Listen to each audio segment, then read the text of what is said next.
저희로 우리 하나님 앞에서 나라와 제사장을 삼으셨으니 저희가 땅에서 막노릇하리로다.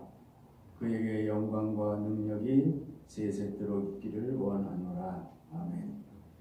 하나님의 은혜를 감사합니다. 주님께서 저희들을 사랑하시고 늘 건강을 도와주시고 위험 가운데 지켜주시다가 이제 정한 날 정한 시간에 모여서 예배케 하시니 감사합니다. 하나님께서 저희들의 예배를 기쁘게 받아주시고 예배하는 모든 하나님의 권속들에게 이곳에 있으나 어디에 있으나 하나님께서만 주실 수 있는 한데 신령한 것으로 복 주시기를 간절히 바랍니다. 예수님 이름으로 기도드렸습니다. 아멘. 37장 찬송가입니다.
교동문 70번 되겠습니다.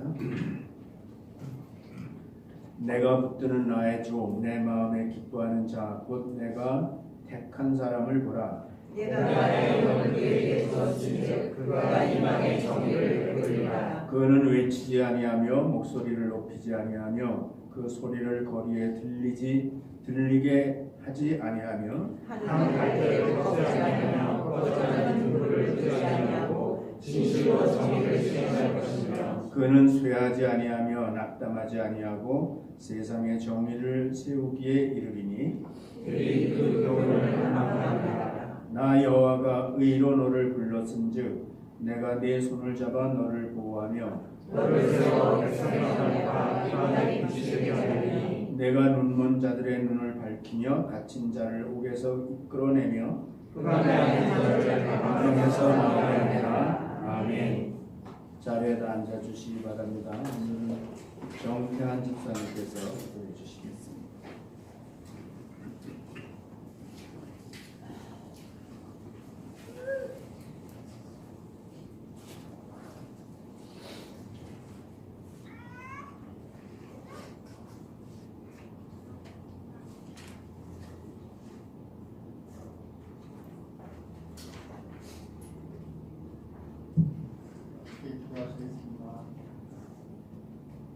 하나님 아버지 감사합니다. 오늘 시생하는 주의가 우리 곁을 떠나가지 않고 있는 주일 예배당에 나와서 혹은 있는 곳에서 예배할 수 있는 모든 여건을 허락하여 주시며 감사드립니다. 이 마음을 다하여 각자 있는 곳에서 예배드리오니 이 예배를 받아 주시옵소서. 하나님 우리에게 함께 먹고 함께 마시며 또 함께 기뻐하고 슬퍼하면서 살아가는 가정을 허락하여 주시며 감사드립니다.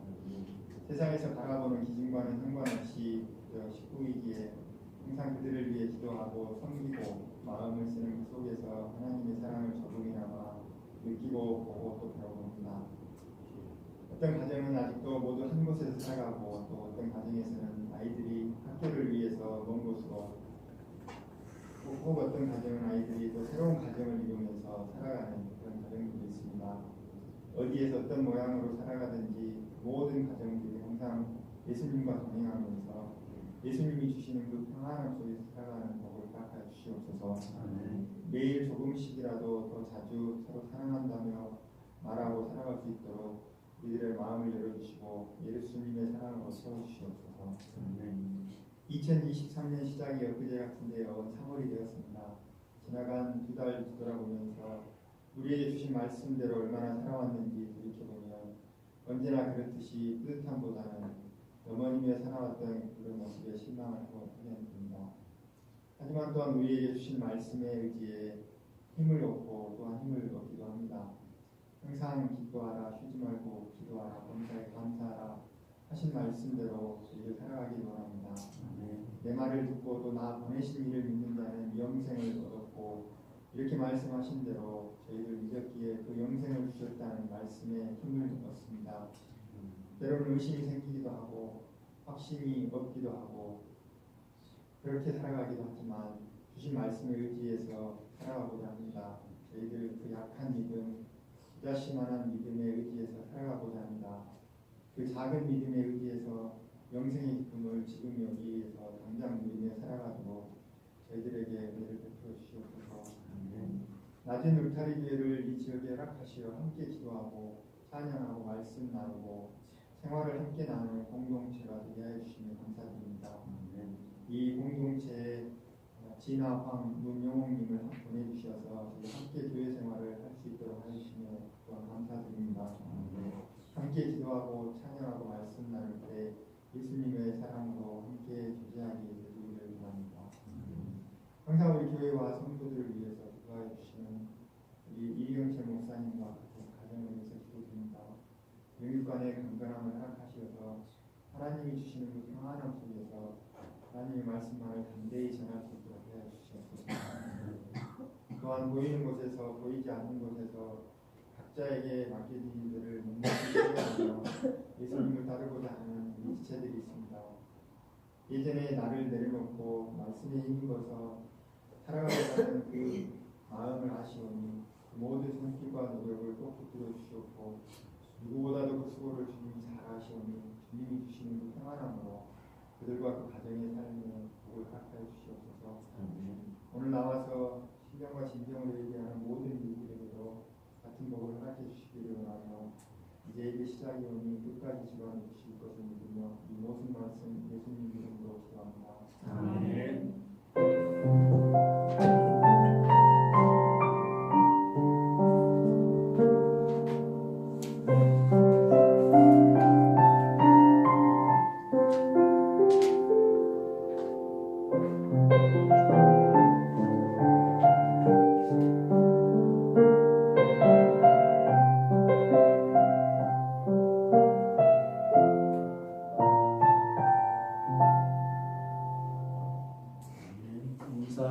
인사하시겠습니다. 성도의 인사가 서로 있으시기를 바랍니다.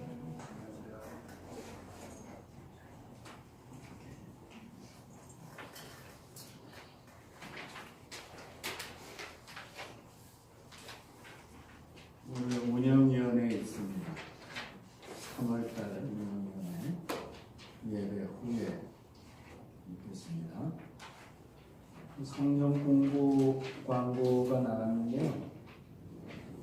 1단계 구원의 확신과 기쁨, 그동안 우리 교회가 새로 오시는 분들이 없어서 코로나 바이러스 문제도 있었지만 못하다가 이번에 두 분이 교회 새로 등록을 하셨고, 혹시 1단계 제대로 공부 안 하시는 분들 있지요. 나중에 우리가 한 사람 두 사람 해가지고 못하는 거, 그런 분들도 참석하셔야 하시면 좋습니다. 그리고 뭐 전도하라는 뜻보다는 혹시 여러분 사시는 주변에 교회를 다니든 안 다니든 관심 있는 분들이 있으면 성경 공부 시간에 오시면 돼요. 1시, 12시 한 반쯤 이렇게 오시면은 함께 공부할 수 있습니다. 구원의 확신과 기쁨인데, 구원에 관해서 집중적으로 공부하는 것이니까 구원의 확신에 대해서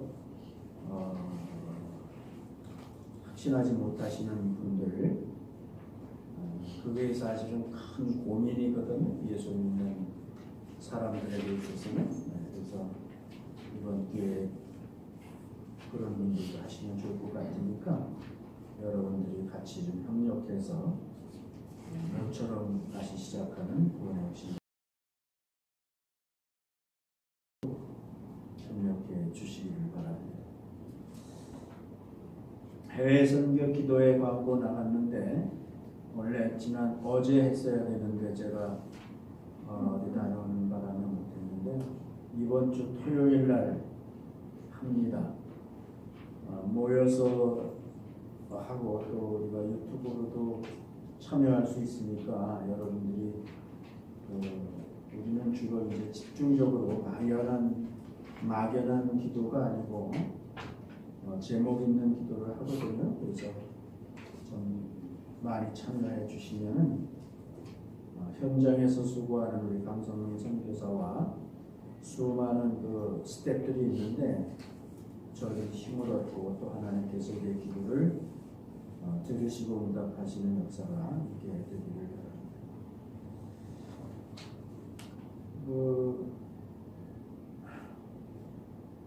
박준희 형제, 박만희 집사님 동생 기도 제목이 이제 좀 바뀌었는데 어제 제가 통화를 했는데 많이 암세포가 줄었대요. 그래서 이제 자체적인 세포를 증식시켜서 그걸로 이제 골수 이식을 하려고 그러는데 그것이 가능하게 됐다고 그렇게 얘기를 했습니다. 그래서 그 진행이 간단하지 않고 여러 절차가 있더라고요, 보니까. 그래서 그 절차 하나하나에 하나님이 도와주셔서 진행이 잘 돼서 속한 시일에 온전히 회복될 수 있도록 기도해 주시기를 바라고요. 박만희 집사님은 3월 다음 주가 언제 돌아오신다고 그러니까 하여튼간에 우리가 함께 합심해서 기도하는 일이니까 좋은 결과가 있도록 계속해서 기도해 주시기를 바랍니다. 우리 최진영 집사님 한국에 잘 다녀오셨고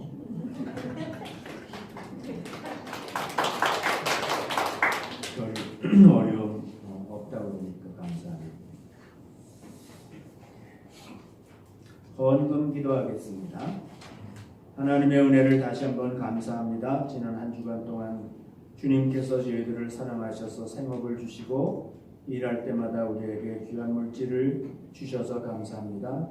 저희들이 귀한 물질을 가지고 살고 또 선한 일에도 쓰고 또 하나님의 나라와 복음을 위해서 헌금하게 하시니 감사합니다. 쓰여질 때마다 복음과 그리스도의 사랑이 증거되는 귀한 물질이 되게 해주시기를 간절히 바랍니다. 사랑하는 성도들을 주님께서 끝까지 사랑하시고 저들이 하는 생업을 복주시고 가정을 돌아보아 주시고 특히 자라나는 자녀들 또 나가 있는 장성한 자녀들을 주님께서 눈동자같이 지켜주시고 저들이 참으로 어려운 세대를 살아가지만은 부모님들의 기도와 하나님의 응답으로 말미암아 어디에 있든지 건강하고 안전할 수 있게 도와주시고 마음에 품은 뜻이 주님께 상달되고 이루어지게 하여 주시기를 간절히 바랍니다. 새로 허락하시는 한 주간도 하나님께서 은혜 가운데 저희들을 지켜주시고 또 우리에게 필요한 것들을 채워주실 줄로 믿고 감사를 드립니다. 이 자리에 함께하지 못한 모든 성도들에게도 같은 은혜로 함께해 주시기를 간절히 바라고 예수님 이름으로 기도드렸습니다. 아멘. 오늘은 베드로전서 2장으로 넘어가겠습니다. 6절부터 10절까지인데요. 교독하겠습니다. 그러므로 모든 악독과 모든 기만과 외식과 사기와 모든 비방하는 말을 버리고 가난하게 것이 순전하고 지혜로운 것을 하라. 이는 이로 말미암아 너희로 구원에 이르도록 잘하여야 합니다. 너희가 주의 인자하심을 맛보았으면 그리하라. 사람에게는 돌아가 되었으나 하나님께는 택하심을 우애로 선하시지 주시옵소서.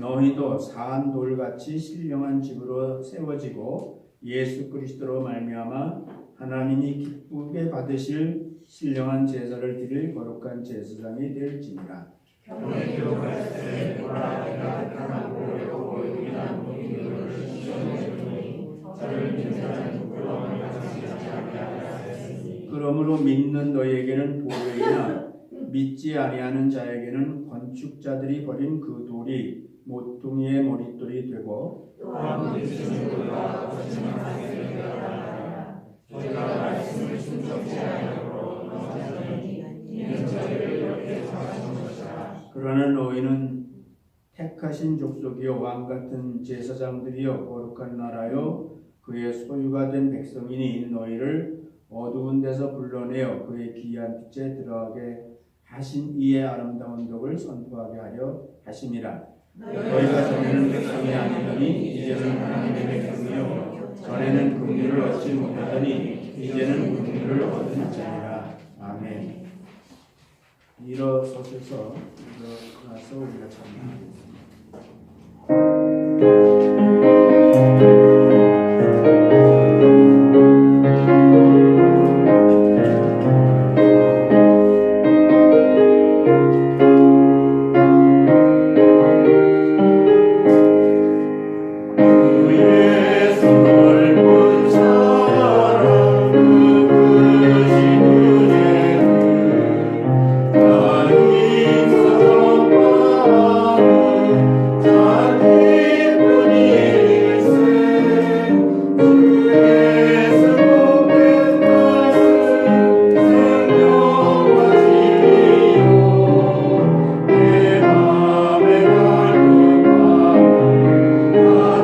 내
베드로 사도를 통해서 주님을 따르는 것이 무엇인지에 대해서 우리가 지금 보고 있습니다. 보이지 않는 예수님인데 베드로는 보일 때보다도 더 실제로 예수님을 따르는 그런 삶을 사는 것을 우리가 보게 되는데, 그 베드로의 마음에 생각하고 있는 예수를 따르는 것, 즉 예수님에 대해서 베드로의 마음을 우리가 이 베드로 전서 후서의 기록을 통해서 알 수가 있습니다. 베드로가 아는 예수님은 우리도 알아야 되는데, 어떻게 보면은 베드로는 우리가 예수님을 아는 창과 같은 역할을 하는 인물이죠.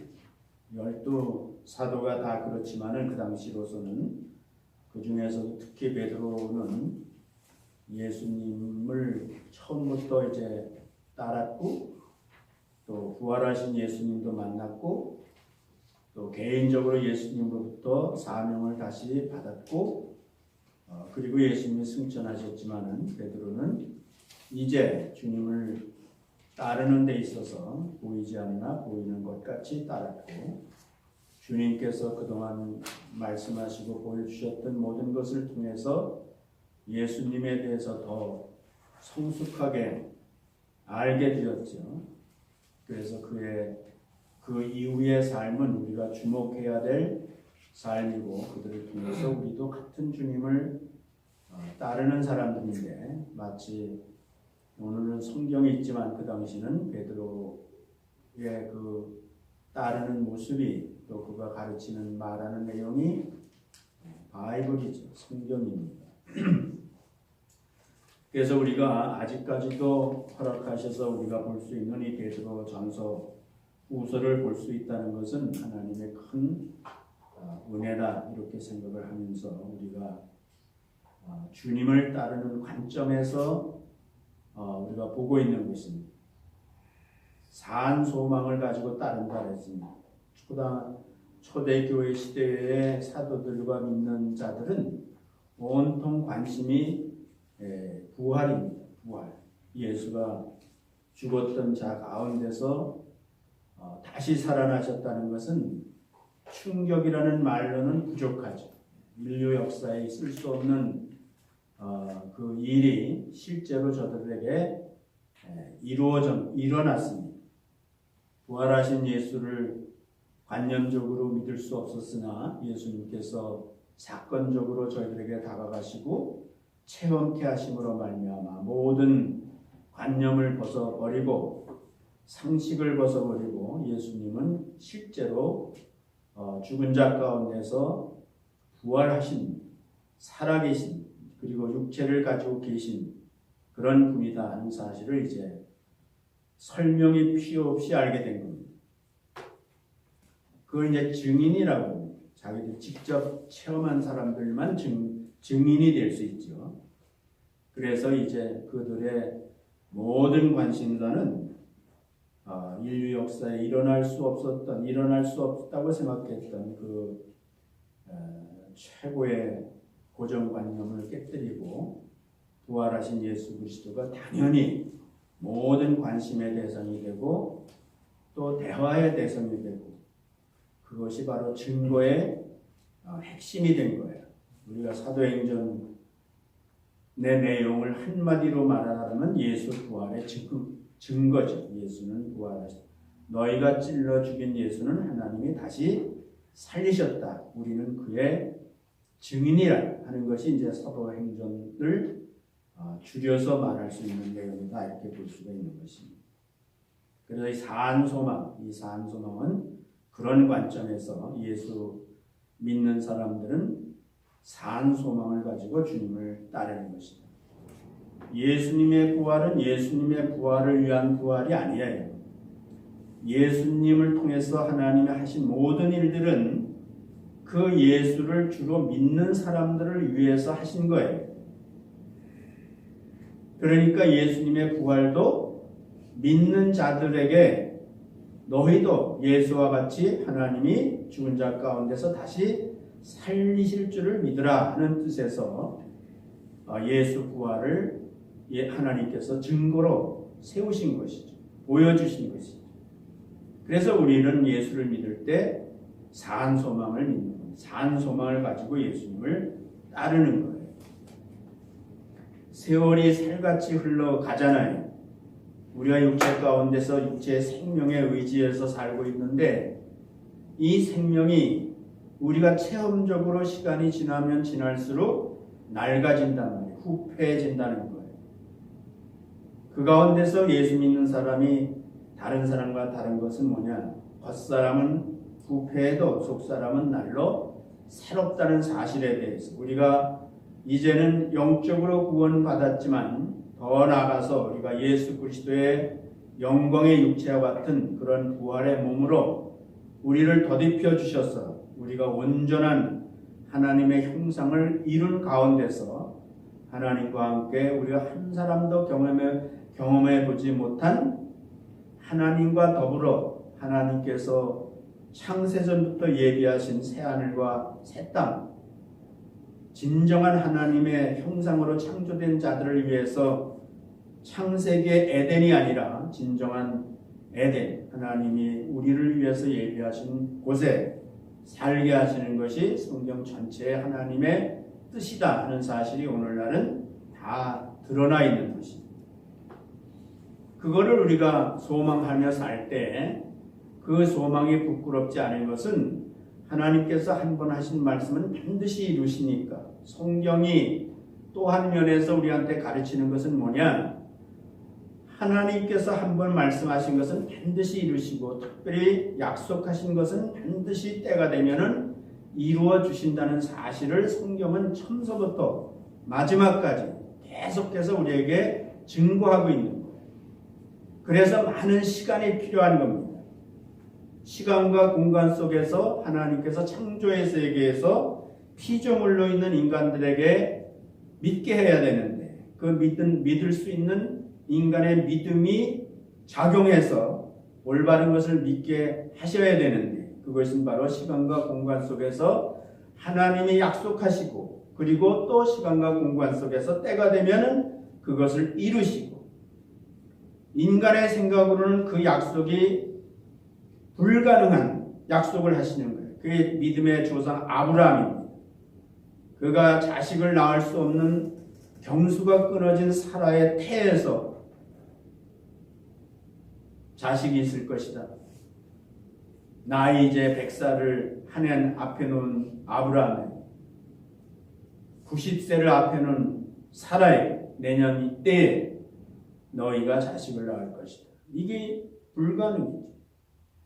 있을 수 없는 일이죠. 그런데 하나님이 그렇게 말씀하시고 그것을 이루신 거예요. 그 이름이 이삭아닙니까? 그러니까 우리의 산 소망은 부끄럽지 않은 거예요. 반드시 그렇게 될 것입니다. 그래서 그렇게 믿을 때 우리 마음에 기쁨이 있는 거예요. 기쁨으로 따른다 그랬어요. 기뻐하며 따른다. 이 세상에 기쁨이 많이 있어요. 그러나 그러한 세상에 주는 기쁨은 잠시 있는 기쁨에 불과한 것이고 기쁨 뒤에는 오히려 슬픔이 더 클 수도 있습니다.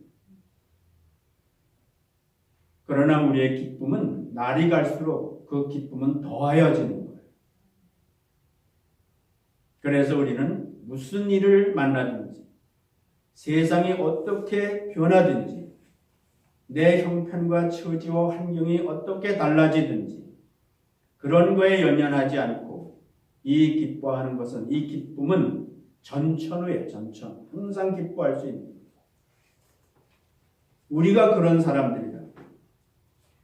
여러분들이 믿음의 차이가 있어서 어떤 사람은 기뻐하는 삶을 지속적으로 살아갈 수도 있고 어떤 사람은 그 기쁨이 끊어질 수도 있습니다만은 그거는 자기가 끊은 것이지 하나님이 주시는 기쁨이 다하여서 끊어진 게 아니에요. 그래서 어느 때 다시 회복되면은 믿음으로 돌아오면은 다시 기뻐할 수 있는 거예요. 그 기쁨은 저 태양에 언제나 있듯이 변함이 없는 거예요. 바라기는 우리가 아는 말씀대로 항상 기뻐할 수 있으면 그게 축복이에요. 그게 예수 믿는 사람들의 특권이고 하나님이 주신 선물이다.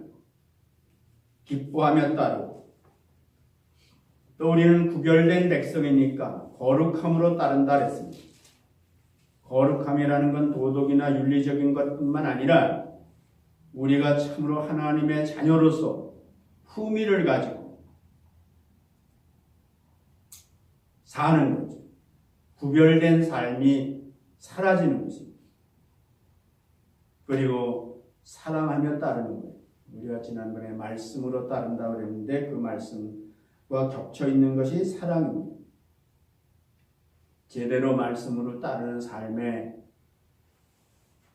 올바른 모습은 사랑하며 산다고, 사랑하게 된다.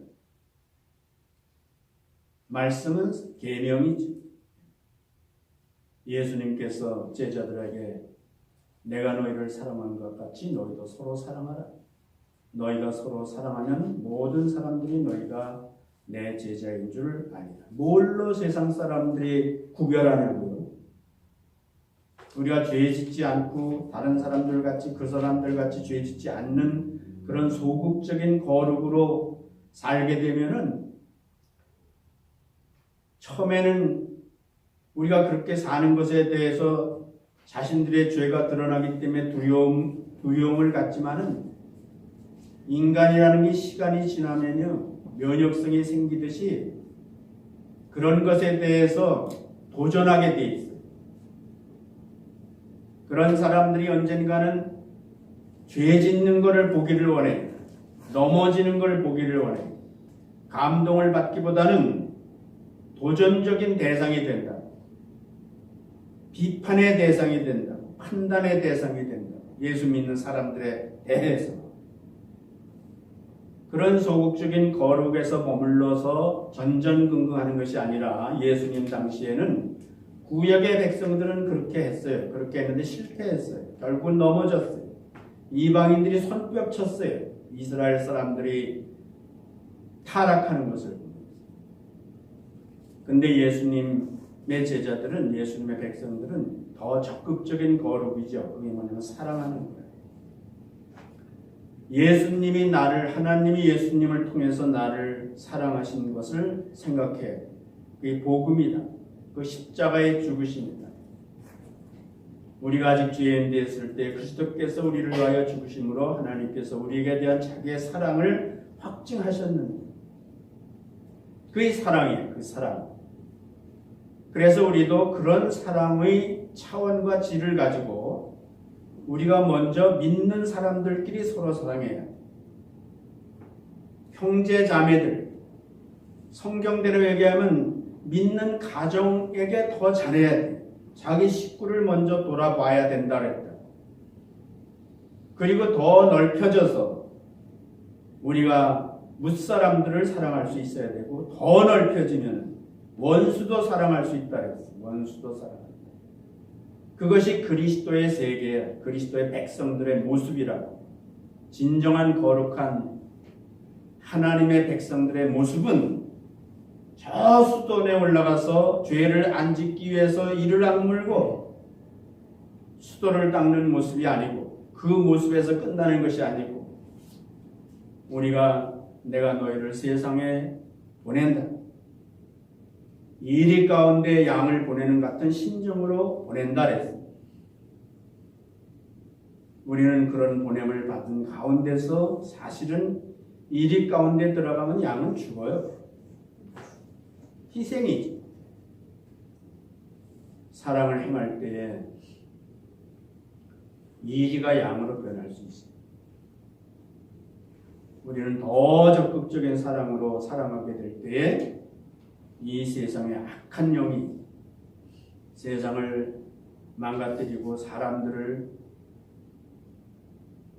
하나님의 진노의 대상으로 만들고 서로 싸우고 죽이고 하는 이 세상을 우리가 그리스도의 나라로, 그리스도의 세계로 바꿔놓을 수 있는 것이 뭐냐? 그것이 바로 하나님의 말씀을 따라 말씀의 최종 종착지인 사랑을 우리가 행할 때, 사랑을 이룰 때 세상이 바뀌어집니다.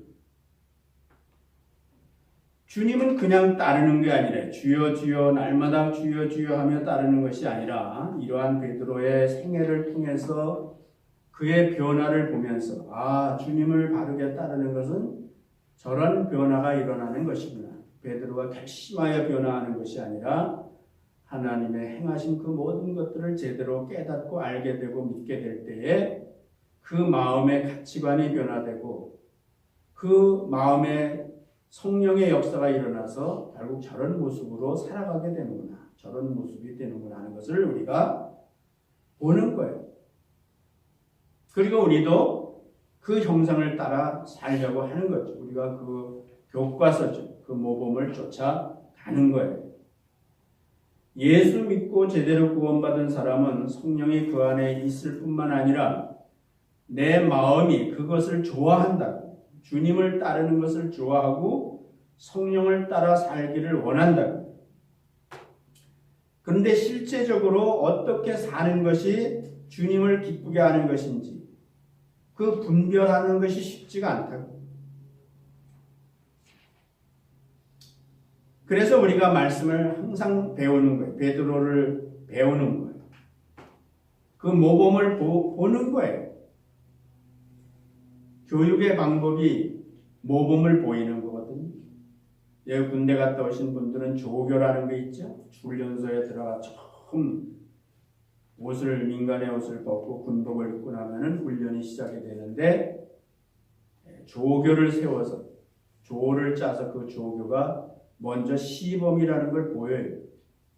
제식 훈련부터 시작해서 경례하는 법에 이르기까지 그리고 나중에는 총 쏘는 데까지 먼저 조교가 훈련병들이 보는 가운데서 행함 훈련병들은 뚫어지라고 쳐다보고 그대로 따라서 하게 되면은 그러면 이제 군인이 되는 거예요. 그와 같이 원래 교육이라는 건 그렇게 하는 거예요. 부모가 자식 앞에서 어떻게 무엇을 보이느냐에 따라서 그 자식들의 인생이 그 길을 따르게 돼 있는 거예요. 예수님도 그래서 이 땅에 오셔서 본을 보이시는 거예요. 그리고 그 본을 따른 제자들이 또 본을 보이시는 거예요. 오늘은 베드로도 아니에요. 야고보와 요한도 아니고 오늘은 여러분과 제가 이 땅에 살고 있고 우리를 보는 사람들이 이 땅에 살고 있다. 그래서 우리가 본을 보이려고 보이는 것이 아니라 본이 되는 거예요. 본이 되는 거. 본이 되는 삶을 살면 사람들은 자연스럽게 보게 돼 있는 거예요. 보지 않을 수가 없는 거예요. 그리스도를 따르는 사람들이 그러한 삶을 살 때에 사람들은 그것을 보고 그들도 그것이 좋게 여겨질 때에 저들도 또한 그 본을 따라 오게 돼 있다는 거예요.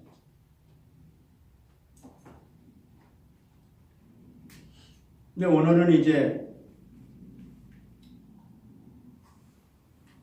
주님을 따르는 또 다른 모습이 뭐냐면은 선포자라고 했어요. 내가 그 주보에 제목을 그렇게 썼어요. 선포하는 거죠. 여기에는 선포라는 말을 쓰진 않아요. 선전이라는 말을 썼습니다. 아름다운 덕을 선전하게 하려 하시니라 이렇게 써 있는데 그 선전이라는 말과 선포라는 말의 그 의미는 같아요. 좀 더 부드럽게 쓴 것, 번역한 것뿐이에요. 그래서 오늘 읽은 본문에는 여러 말씀들이 기록이 되어 있지만은 결국 맨 끝에 9절에 가면은 우리가 제사장으로서 신분을 가지고 아름다운 덕을 예수 그리스도를 통해서 이루신 그 복음을 선전하는, 선포하며 주님을 따르는 자들이다 라고 얘기를 하고 있는 것을 볼 수가 있습니다. 그게 오늘의 말씀의 요점이 될 수 있고요. 1절, 2절, 3절이 오해를 많이 가져오는 성경 구절이니까 한마디 하고 지나가야 되는데 다시 한번 주보의 성경을 보세요. 그러므로 모든 악독과 모든 쾌휼과 외식과 시기와 모든 비방하는 말을 버리고, 이 버리라는 말이 이제 있습니다. 버리라는 말. 버리고 갓난 아이들 같이 순전하고 신령한 젖을 사모하라. 이는 이로 말미암아 너희로 구원에 이르도록 자라게 하려 함이라. 여기서 오해가 뭐냐면 구원에 이르도록이라는 말이 미래형이니까 우리가 지금 구원받았다라고 말할 수 없다. 베드로 사도도 지금 구원받았다라고 말하는 것이나 구원에 이르도록 자라가라 라고 했기 때문에 구원은 미래에 이루어지는 것이고 우리는 구원의 과정을 가는 것이다. 이렇게 설교하거나 가르치는 분들이 있는데, 그러면 이제 성경에서 난리가 나는 거예요. 왜냐하면 성경은 지금 이 말씀만 써 있는 게 아니에요. 우리가 구원을 얻었다, 이미 이루었다, 의인이 되었다, 이렇게 써 있는 데가 더 많아요. 그러면 같은 성경이 서로 충돌하잖아요. 그러니까 이 말씀은 베드로 사도가 갈라디아 갑바도기아 지역에 있는 나그네라고 썼는데 그 사람들은 유대인입니다. 유대인. 이방인이기 전에 이방 지역에 살고 있는 유대인들을 나그네라고 했어요. 나그네. 그래서 유대인들에게 받는 사람으로, 읽는 사람으로 정하여 쓴 서신이다.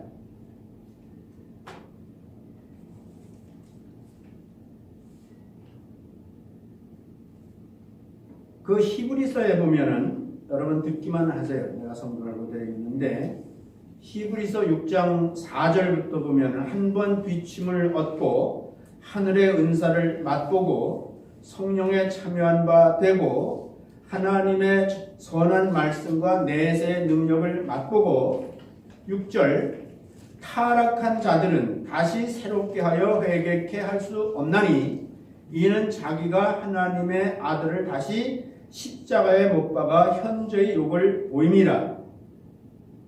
여기 타락하면은 다 맛보고, 이거 맛본다는 데에 여러분들이 맛본다는 말에 일단 기억해 둬야 돼요. 맛본 거에 먹은 게 아니야. 맛만 본 거예요. 그러니까 그런 것들에 다 맛을 본 사람들이 타락하면, 타락은 다른 길로 간다는 뜻이에요. 타락하면은 다시 새롭게 하여 회개할 수 없나니.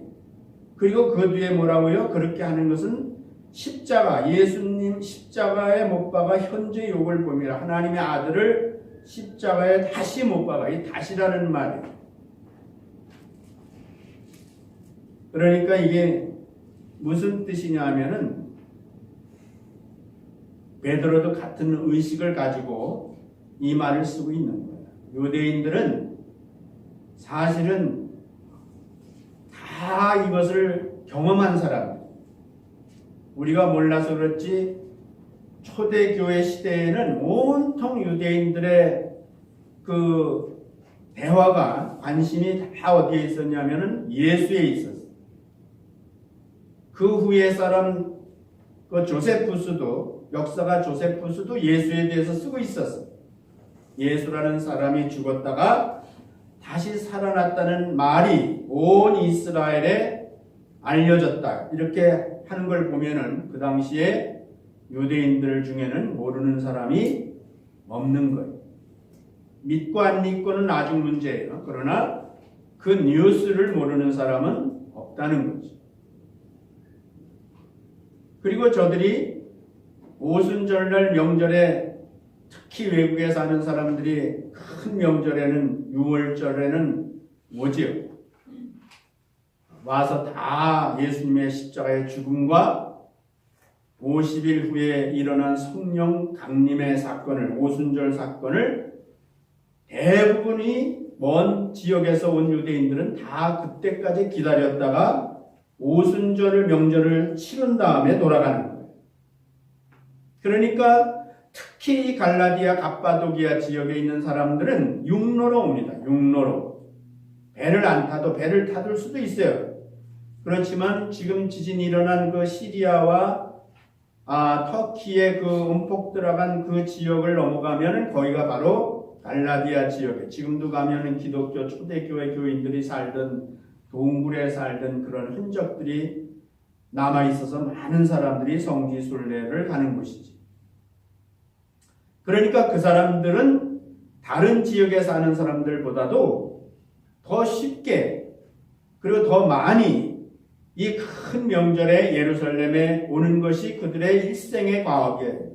평생 살면서 하는 일이 뭐냐? 예루살렘에 가는 거예요. 예루살렘에 가는 거예요. 그것 때문에 돈도 모으고 그것 때문에 운동도 해서 건강도 키우고 그것 때문에 사는 거예요. 이 사람.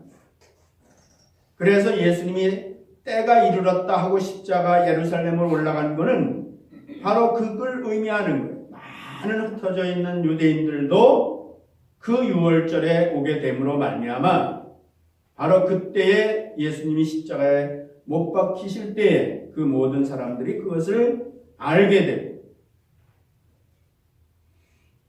결국 오순절까지 있는 먼 데서 온 사람들이 이왕 왔기 때문에 그 명절까지 세우고 가는 것이 당연한데 그때에 이 큰 일이 일어난 거다.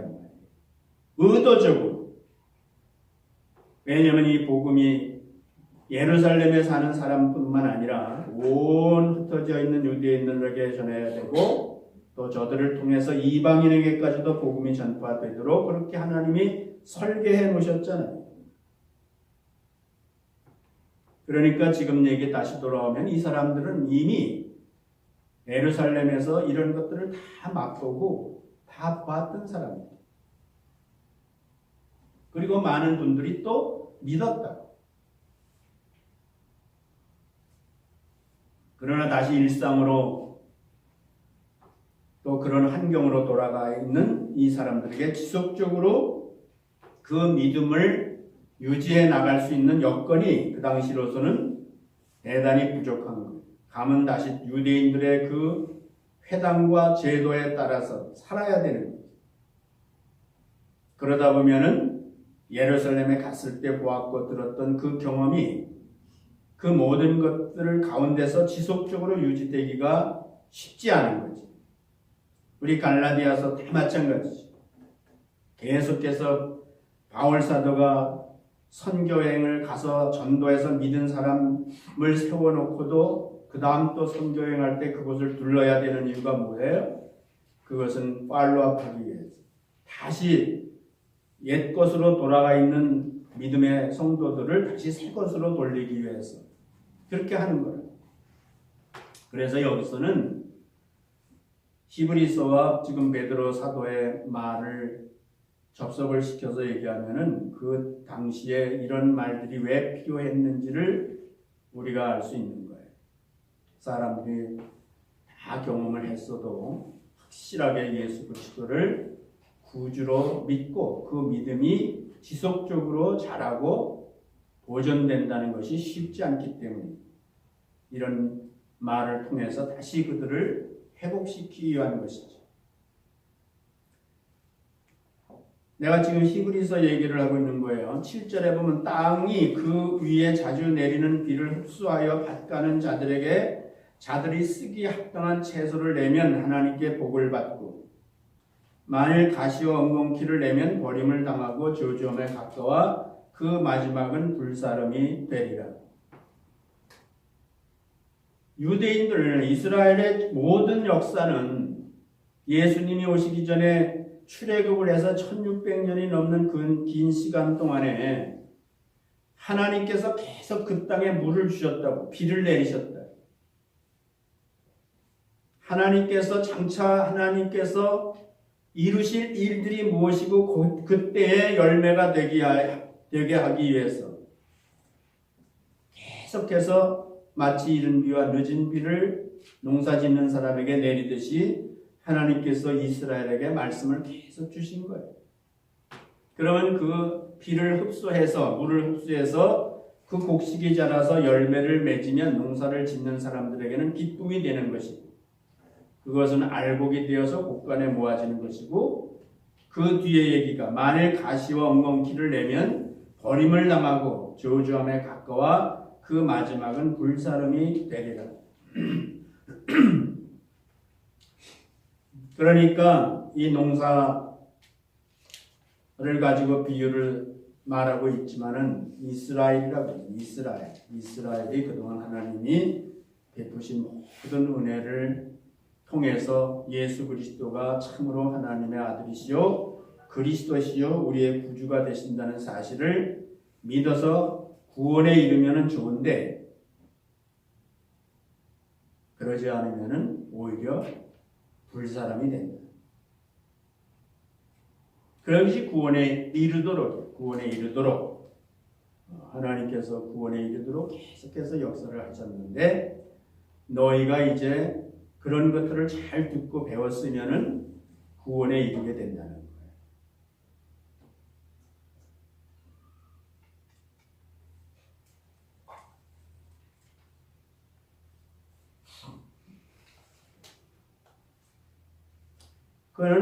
그래서 우리는 이 말씀의 오해를 할 필요가 없어요. 여러분들이 이제 또 저한테만 말씀을 듣는 게 아니고 평생 살아가면서 또 이런 말씀을 들을 때에 이거를 오늘 우리들에게 적용해서 예수 믿고 구원받았다가도 타락할 수 있다든지 우리의 구원이 지금 당장 이루어지는 것이 아니라 나중에 죽어봐야 한다든지 이런 식으로 이 말씀을 만약에 여러분들한테 우리에게 그렇게 해석하고 적용시키면은 그런 오해입니다. 성경은 그런 뜻으로 쓰고 있는 게 아니에요.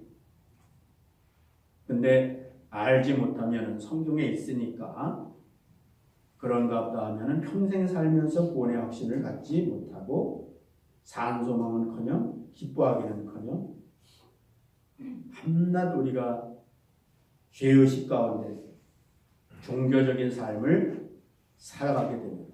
이 얼마나 비참한 거냐. 아는 것과 모르는 것에 따라서 어쩌면 그의 삶이 그 인생이 그렇게 차이가 날 수 있어요. 비참할 수 있고 기뻐할 수 있고 여러분들은 우리 나즈노트리 교회 속한 성도 여러분들은 이런 말을 잘 귀담아 들어야 해요.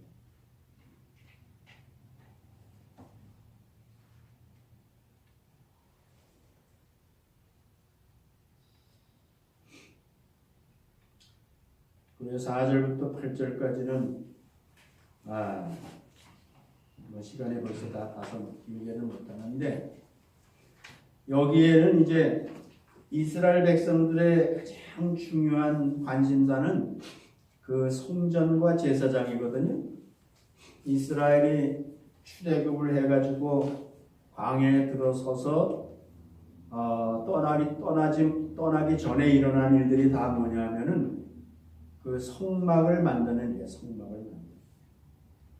하나님 중심으로 살아야 되는 이스라엘 백성들이기 때문에 성막을 만들고 하나님이 그 성막에 계신 걸로 약속을 하시고 그 다음에 그 성막 안에서 이스라엘 백성들을 위해서 봉사하는 제사장들을 세웠습니다. 그것이 이스라엘 사람들에게는 가장 중요한 거예요. 그거에 대한 신약적 예수 그리스도와 관계된 해석, 그것에 대한 뜻이 해결되지 않으면은 성전을 못 떠나. 사람들은 그 예루살렘에 있는 돌로 만든 성전을 못 떠나는 거예요. 성전을 못 떠난다는 것은 여전히 예수 그리스도의 십자가에 흘리신 보혈, 그 제사가 마지막으로 드려진 유월절 제사가 효력이 없는 거예요. 구약의 성전에서 제사 드리는 사람들은 예수 그리스도가 유월절 어린 양이시요 마지막 제사로 드려진 것이 그 사람들에게는 의미가 없는 거예요. 그렇기 때문에 베드로 사도는 이 성전과 제사장 얘기를 안 하면 안 돼. 이것에 대한 예수 그리스도 안에서 올바른 해석이 안 되면 이스라엘 백성들이 결코 성전을 떠날 수가 없어요. 내년에도 또 성전에 와야 돼. 오죽하면은 AD 70년에 그 성전을 하나님께서 돌 하나도 도로에 남지 않게 다 쓸어버리셨다. 그 후에는 성전이 없으니까 올 수가 없어요. 오고 싶어도 성전이 없으니까 성전이 올 수가 없어요.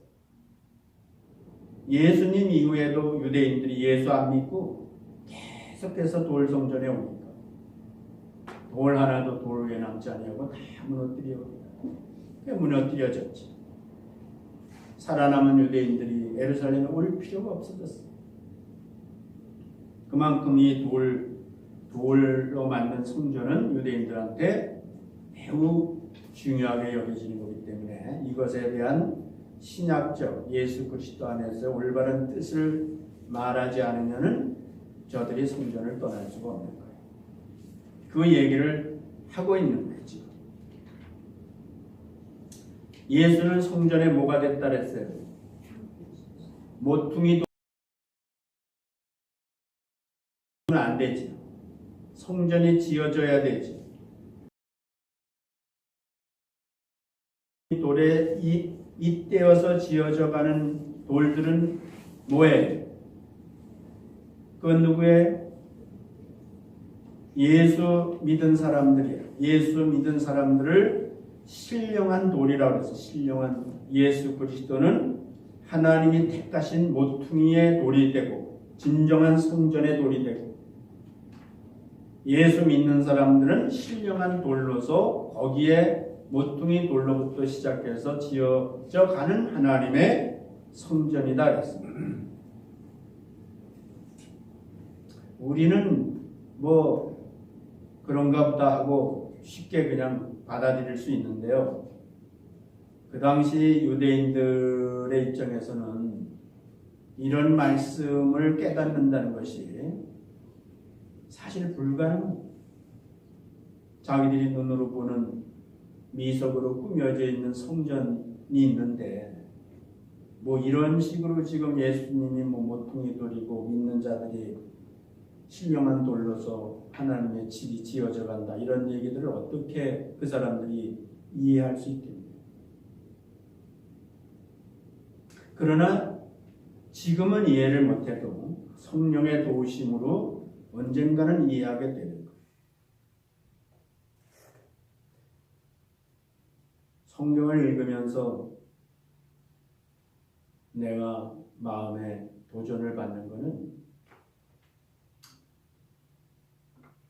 선지자들이나 또 신약의 사도들이나 바울을 비롯해서 듣는 사람들이 그거를 다 이해한다고 생각하고 말하지 않았어. 선포라는 오늘 내가 말할 선포는 일방적인 거거든. 사람들에게 설명하는 게 아니야. 그냥 선포 이런 거야. 하나님이 천지를 창조하신 거야. 이건 선포거든. 근데 말씀을 전하는 사람들은 지금 내 말을 저 사람이 알아듣나? 이렇게 말하면 알아들을까? 명강사가 뭐예요? 한국에 뭐 학원 하는데 그 명강사들이 뭘 해서 명강사야? 학생들이 잘 알아들을 수 있도록 이해할 수 있도록 잘 풀어서 가르치기 때문에 명강사라고 해요. 물론 우리도 사람들이 잘 알아들을 수 있도록 잘 가르쳐야 돼. 그러나 어떤 것은 그리고 어떤 사람들은 다 한꺼번에 알아들을 수가 없는 거예요. 그리고 다 설명할 수 있는 것도 아니야, 성경은. 그런데 많은 선지자나 사도들이나 가르치는 성경을 보면은 알아듣지 못해도 그냥 말해. 그게 큰 도전을 받는다는 말이에요. 다 알아듣지 못할 것 같아서 우리가 많은 말씀을 생략해버려요. 이건 말하나 우리 성도들의 수준으로는 이런 얘기 해봤댔자 다 자. 그러니까 재밌는 얘기 찾아.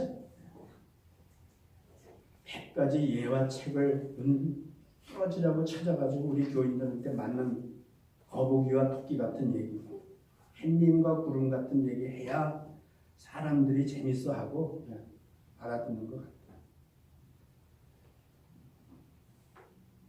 근데 성경을 보면은 그렇지 않아요. 그냥 선포하셔. 말씀을 해. 때를 얻든지 못 얻든지 너는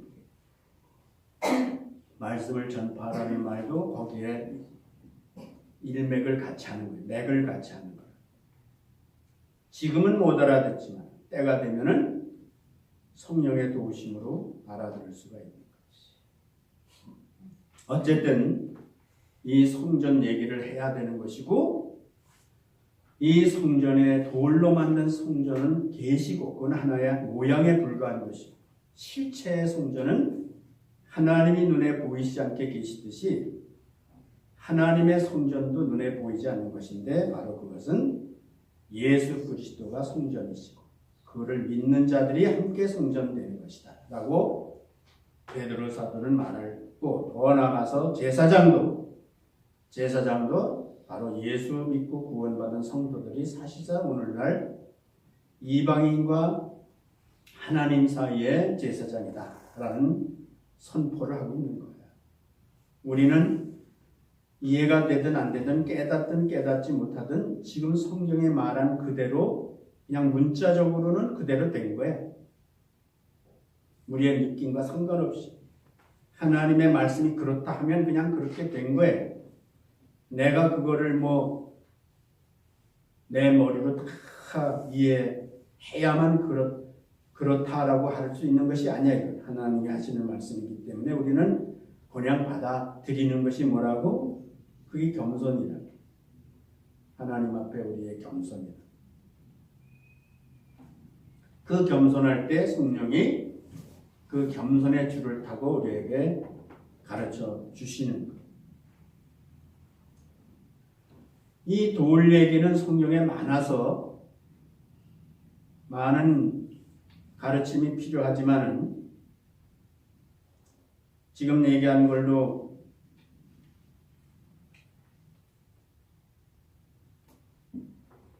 가늠을 해야 될 것 같아요. 예수님이 일찍이 마태복음 21장 44절에 이 돌 위에 떨어지는 자는 깨어지겠고 이 돌이 사람 위에 떨어지면 저를 가루로 만들어 흩으리라 하시니 또 24장 2절에 보면 대답하여 가라사대 너희가 이 모든 것을 보지 못하느냐 내가 진실로 너희에게 이르노니 돌 하나도 돌 위에 남지 않고 다 무너뜨리우리라. 예수님께서 이 돌에 대해서 말씀하실 때 첫 번째는 자기가 돌이라고 했습니다. 근데 그건 산 돌이 신령한 돌. 이 돌에 의해서 어떤 사람에 떨어지면 그 사람을 가루로 만들어 버릴 것이고 또 어떤 사람이 나에게 부딪혀도 역시 깨질 것이다. 그런 예수님을 안 믿을 경우에 결과가 그렇게 된다는 거예요. 그리고 사람들이 꿈에도 잊을 수 없는 그리고 영원할 거라고 믿는 저 돌로 만든 성전은 돌 하나도 돌 위에 남지 않고 다 무너질 것이다. 그렇다고 성전이 없어지느냐? 아니다.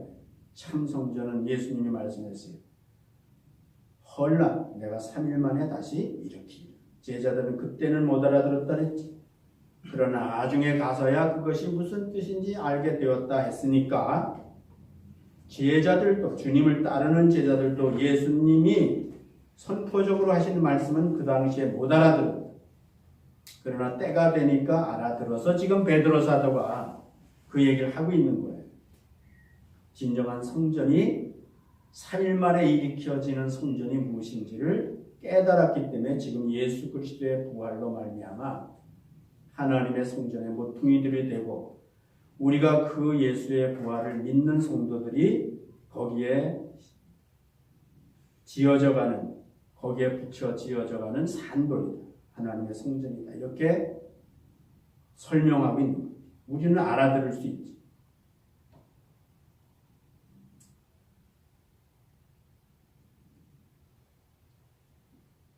사람들이 버린 돌, 그거는 예수예요. 예수를 사람들이 버린 돌이라. 십자가죠, 십자가. 근데 나중에 하나님이 버린 돌이 있어요. 하나님이 버린 돌은 이미 여러 번 얘기했죠. 돌 하나도 돌 위에 남지 않고 다 무너뜨려지는 것은 하나님이 버린 돌이에요. 사람이 예수를 버렸어. 근데 하나님께서 그들이 꿈에도 잊지 못하는 돌을 버리셨어. 하나님이 택하신 돌은 예수예요. 예수를 택하셨다는 건 부활로 증명하신 거예요. 부활로. 그래서 사람들도 이제 믿음으로 택한 돌이에요. 예수를 믿는 거는 믿음으로 예수를 사람들이 버린 돌이지만 나는 그를 하나님이 택한 돌로 여기고 내가 믿는 거, 내가 받아들이는 거, 내가 택한 것이 되는 거. 말장난같이 들릴지 모르는데 하나님께서 택한 돌을 택한 사람들은 하나님이 택한 돌이 되는 거예요. 우리가 다 같이 예수 그리스도 안에서 신령한 돌이 되는 거예요. 근데 하나님이 버린 돌은 이스라엘 사람들이 솔로몬과 헤롯을 통해서 지어져 있는 그 돌로 만든 성전은 하나님이 버리셨어요. 그리고 그것을 택한 사람들도 버림을 당해. 우리가 요긴한 모퉁이 돌에 연결되어서 지어져가는 하나님의 성전이다. 이렇게 얘기했는데 이게 얼마나 큰 얘기라는 것을 우리는 이방인이니까 성전도 없고 성전의 역사도 모르는 사람들이고 성전의 중요성도 잘 모르는 사람들이니까 이 말씀이 얼마나 혁명적이며 큰 말씀이라는 것을 잘 모른단 말이에요. 그런데 여러분들이 아시기 바랍니다. 이건 큰 말씀입니다. 우리가 하나님이 거하시는 성전이다. 성전. 이게 말도 안 되는 거예요. 꿈도 꿀 수 없는 거예요. 상식도 아니에요.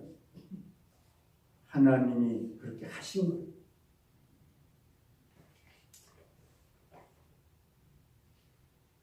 시간이 지나서 그냥 끝에 한 말씀 하고 끝낼게요.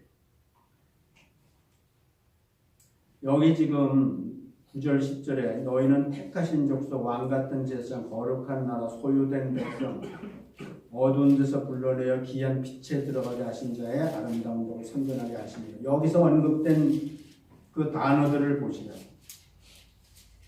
택하신 족속, 이스라엘 사람들이 하나님의 택함으로 말미암아 하나님의 백성이 됐잖아요. 그 택함이라는 게 얼마나 절대적이라는 사실을 이스라엘 사람들은 대대로 살아오면서 아는 거예요. 대대로 살아오면 지금도 이스라엘 백성들은 택함받은 백성, 택함받은 백성이라는 의식이 얼마나 머리끝까지 차 있는지 몰라요. 유대인들 지금 이스라엘에 가면은 랍비들이 사는데 랍비들이 있잖아요. 그 사람들은 하나님이 우리를 택한 백성이라고 믿습니다. 그래서 그 사람들은 정부 위에 있어요. 정부 위에 있습니다. 정부도 그 사람들을 건드리지 않습니다. 하나님이 우리를 택했기 때문에 우리는 그 외에 어떠한 조직이나 사람에 의해서 좌지우지되지 않는다는 거야. 지금 있는 이스라엘 땅에 살고 있는 정통 유대인,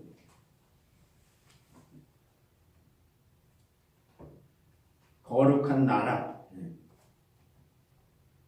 이스라엘은 모든 세상에 있는 나라와 구별된 나라, 거룩한 나라, 소유된 백성. 이스라엘 백성들은 하나님의 소유, 아무도 건드릴 수가 없어요. 빛의 사람, 이방은 어둠, 이스라엘은 빛이.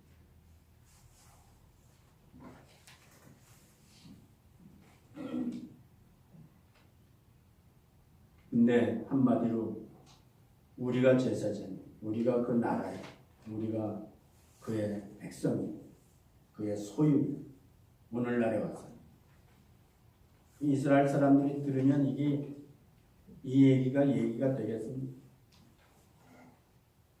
이방인들도 그렇게 된다면 그게 이스라엘 사람들로서 이런 특권 의식을 가지고 태어나서 죽을 때까지 사는 사람들이 그 마음에 그 용납이 되겠냐? 그러니까 죽이지. 그러니까 이단이지. 그러니까 세상에서 없이 해야 될 것들이지. 누구? 예수 믿고 자기들이 하나님의 백성이라고 할 때 살려두면 안 되는 거예요. 지금도 그래. 지금 테러를 하고 이건 그들을 들으라고 하는 말이 아니에요. 예수 믿는 사람들 들으라고 하는 말이에요. 여러분과 저가 그렇다는 것을 믿는 사람들에게 너희는 이런 사람들이야. 너희는 이렇게 된 거야. 라고 우리한테 가르쳐 주시는 거예요. 근데 여러분과 저조차도 이 말씀에 대해서 우리가 거부감을 갖거나 아니면 믿지 않거나 하면 그건 슬픈 거예요. 유대인도 슬플 뿐 아니라 우리는 믿는 자들이 그러면 더욱 슬픈 거예요. 그럼 더욱 비극. 근데 이렇게 된 것이 우리 같이 마지막 한 절 읽어요. 그 마지막 절 한번 읽어요. 그리고 끝냅시다. 10절 읽어요. 시작. 너희가 전에는 백성이 아니더니 이제는 하나님의 백성이요 전에는 긍휼을 얻지 못하였더니 이제는 긍휼을 얻었잖아요. 맨 끝에가 뭐라고? 뭘 얻었다고? 긍휼을 얻었다. 긍휼을 얻었다. 이 모든 것이 우리의 자격으로 된 것이 아니고 모든 것이 뭘로 된 거예요? 그러니까 하나님의 긍휼로 된 거예요. 이게 참 여러분들이 예수 믿는 사람들이 이게 모든 말도 안 되고 의심되고 하는 모든 것에 대한 키야예요. 키. 나의 나된 것은 모든 것은 하나님의 긍휼된 거예요. 상대적으로 된 게 아니라고. 내가 남보다 잘나서 내가 착한 짓을 하고 내가 이쁘게 보여서 어째서 그래서 된 것이 아니고 다 뭐라고? 하나님의 긍휼로 된 거예요. 하나님이 우리를 긍휼히 여기셔서 된 거야. 그 키를 잊어버리면은 여러분이 집에 못 들어가고 차에 못 들어가는 같은 처지가 되는 거예요. 성경에 못 들어간다. 성경에 하나님의 방에 못 들어간다. 그래서 우리는 예수 믿는 사람들은 유대인들의 실패가 뭔데? 유대인들의 실패는 긍휼로 됐다는 생각을 하지 않고 생각하니까 그걸 밤낮 자랑하고 하나님 앞에서 그걸 내세우려고 그러잖아요. 나는 11조를 드리고 뭐하고 일에 한 번씩 금식하고 그랬습니다. 난 저 세례와 같지 않습니다. 라고 했잖아요. 그랬더니 하나님이 어떻게 했다고? 그 사람을 물리치고 나는 죄인이로소이다. 나를 불쌍하다는 게 긍휼이거든. 긍휼히 여겨주소서 하는 세례는 하나님께서 택하셨다. 이게 가벼운 얘기예요. 그러니까 지금 오늘 여기 기록된 모든 것은 예수 믿고 구원받은 유대인이나 이방인이나 다 믿었으면은 하나님의 택하신 산돌이 되는 거예요. 신령한 돌이 되는 거예요. 하나님의 집이 되는 거예요. 그것이 진정이에요. 그리고 더 나가서 우리를 제사장으로 삼으신 거예요. 제사장은 잘나서 된 거 아니에요. 아론이 잘나서 된 거 아닙니다. 하나님이 제사장을 세상에 직임을 주신 거예요. 그냥. 스가랴서에 보면 그 여호수아라는 제사장이 있는데 그 사람이 더러운 옷을 입고 나타났더니 하나님이 어떻게 했다고? 여호수아가 더러운 옷을 입고 천사 앞에 섰는지라 여호와께서 자기 앞에 선 자들에게 명하사 그 더러운 옷을 벗기라 하시고 또 여호수아에게 이르시되 내가 내 죄가를 제하여 버렸으니 네게 아름다운 옷을 입히리라. 그냥 입혀주는 거예요. 그냥 덮어주는 거예요. 우리가 제사장 된 건 내가 무슨 특별해서 된 게 아니라 그냥 하나님이 우리를 제사장으로 옷을 입혀 주신 거예요.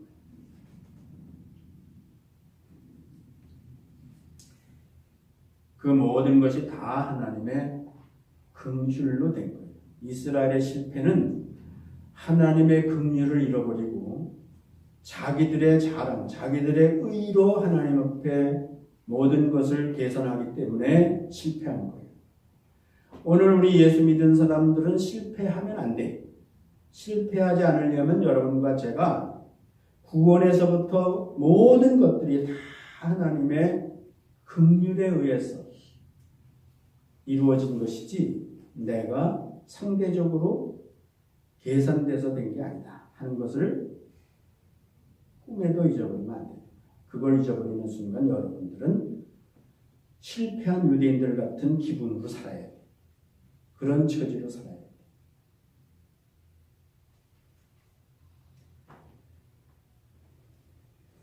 지루할 줄 알아요. 그렇지만 이건 중요한 거예요. 성경 세 구절 읽고 끝낼 거예요. 진짜. 그런즉 원하는 자로 말미암음도 아니요 다른 박질하는 자로 말미암음도 아니요 오직 긍휼히 여기시는 하나님으로 말미암습니다. 모두 뭐가 오늘 우리 된 것이 오직 하나님의 긍휼로 됐다. 그런즉 원하는 자로 말미암음도 아니요 다른 질하는 자로 말미암음도 아니요 오직 하나님의 긍휼히 여기시는 하나님으로 말미암습니다. 이건 중요하기 때문에 로마서에 두 군데나 써 있어요. 골로새서 마지막 절 그러므로 너희는 하나님이 택하신 거룩하고 사랑하신 자처럼 긍휼과 자비와 겸손과 온유와 오래 참음을 옷 입고 긍휼히 여기심을 받은 자답게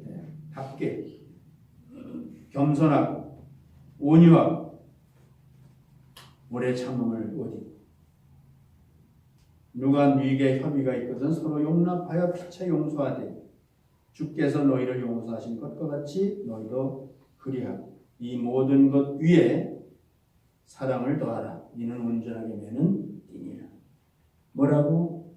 긍휼을 깨달은 사람, 긍휼을 아는 사람. 예수 믿어 오늘 우리가 우리 된 것이 모든 것이 하나님의 긍휼로 됐다는 걸 아는 사람들의 그 긍휼을 아는 사람들의 삶의 모습은 지금 마지막에 읽은 성경 구절에 다 나와 있어요. 물론 이게 전부는 아니에요. 그 끝은 뭐라고? 오늘 읽은 구절 맨 마지막의 끝은 사랑을 온전하게 매는 띠가 풀어지면 다 풀어지는 거예요. 우리 나즈물들이 교회 몇 명 안 되는 성도들이 지금 같이 살고 있는데 우리가 사랑이라는 띠가 끊어지거나 풀어지거나 없으면 오합지졸이에요. 의미가 없어요.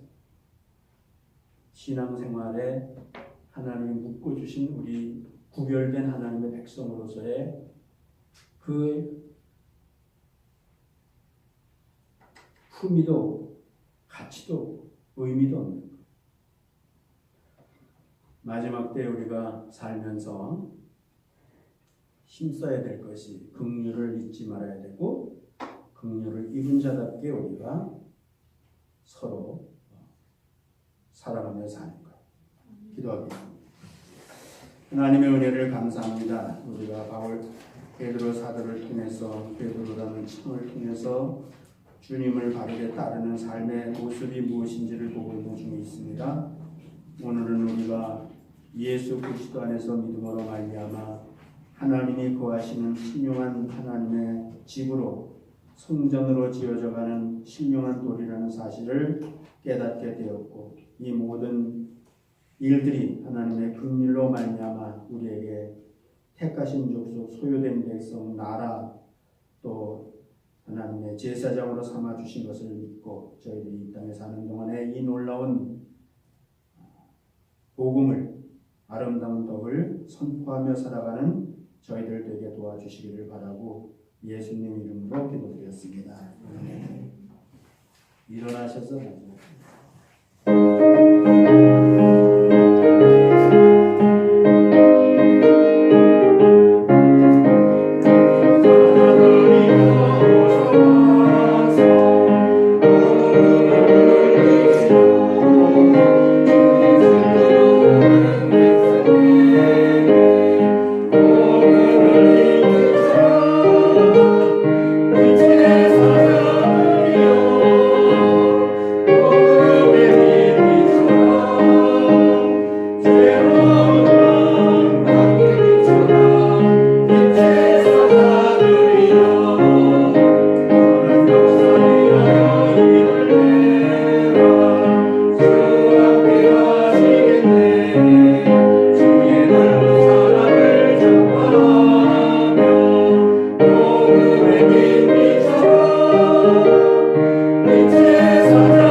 모퉁이 돌이 되신 예수 그리스도의 은혜와 하나님 아버지의 긍휼이 넘치는 사랑과 성령님의 내주 충만하신 역사가 빛의 사자 되어 아름다운 덕을 선포하며 따르기로 작정한 성도를 위해 함께 하시기를 간절히 축원하옵나이다. 아멘.